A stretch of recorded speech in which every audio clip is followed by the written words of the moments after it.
How is it going, guys? So in this video I am going to address an issue that's been brought to light from the previous video, the installation video for 4.2.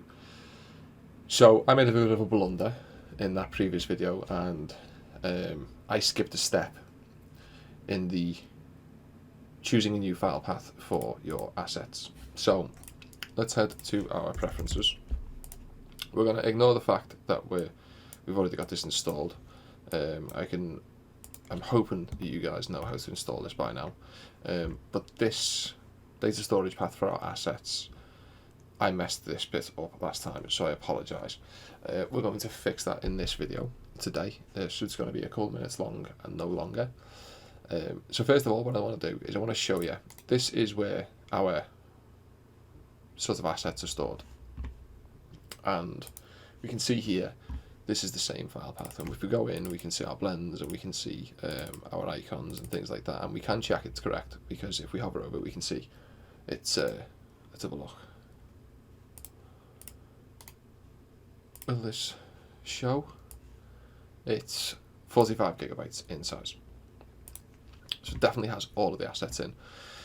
What we're going to do is choose a new location. So I'm going to pick a file path. I've got one set up, so this is a new folder, and if we go to this here we can see there's nothing in there, so we're going to accept that.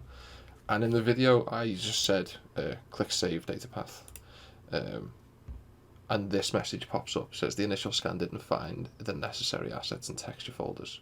Are you sure you want to proceed? Yes. I said click yes, ignore this one and click yes. That was on me. What you actually need to do is click this next button. It says here, move assets, and this will create a folder named True Terrain Assets, unless that's the folder you've selected, and move all the assets and textures to that new file path. So what we're going to do is we're going to click that, and we're going to watch this happen in real time. The assets move over, so a new folder gets generated, True Terrain Assets, which you can see, and now it's opening. If we open, some of these subfolders, we'll see that things are being moved into there. Now this process can take a couple of minutes depending on how much you've already pre-installed. If you've just installed a based add-on and are setting up your file path first time before you install anything else, this should be a pretty quick process. But during this process, Blender will freeze, so don't click anything, don't move anything. Just let Blender do its thing. And what we can do here, so now this process is complete, we can go back up and just double check everything.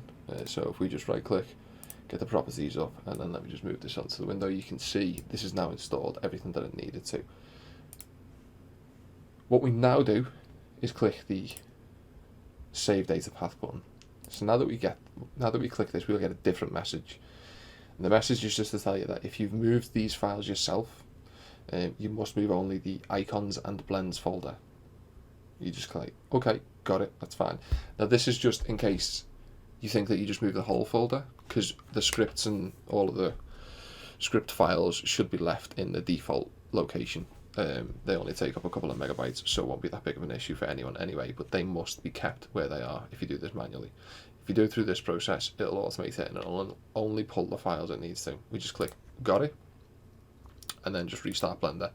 What I would recommend is just to save your preferences anyway, even if you've got autosave on, because Blender's preference autosave can be a little janky. So let's close this. And so now that we've restarted Blender, what we should be able to do is go to the preferences, just double check the file path that we set up is still there. It is, it's my F drive, it's the TT assets, and then it's True Terrain Assets. This is the folder that it's set up. You can check this too just by clicking open data path. This will, on whatever system, Windows, Linux, whatever, it'll open that path in your file browser, and you can just confirm that it all works as it should, and we can just click the properties and see that all of the assets have now installed there where they should have done. And again, you can just test it by adding a landscape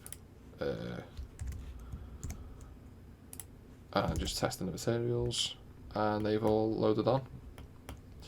So what I'll do, guys, is I'll leave the video here. I will leave the previous video up and just put like a message on the YouTube, like a corner pop-up or whatever, just to say that this step is incorrect. Jump to the new video to check out the correct path, because I know that video has got a bit of a scene that we build afterwards. So thank you for those who actually raised the issue to me. I, in my stupidity, hold my hands up and apologise for any inconvenience that's been caused, and I will see you all in the next video.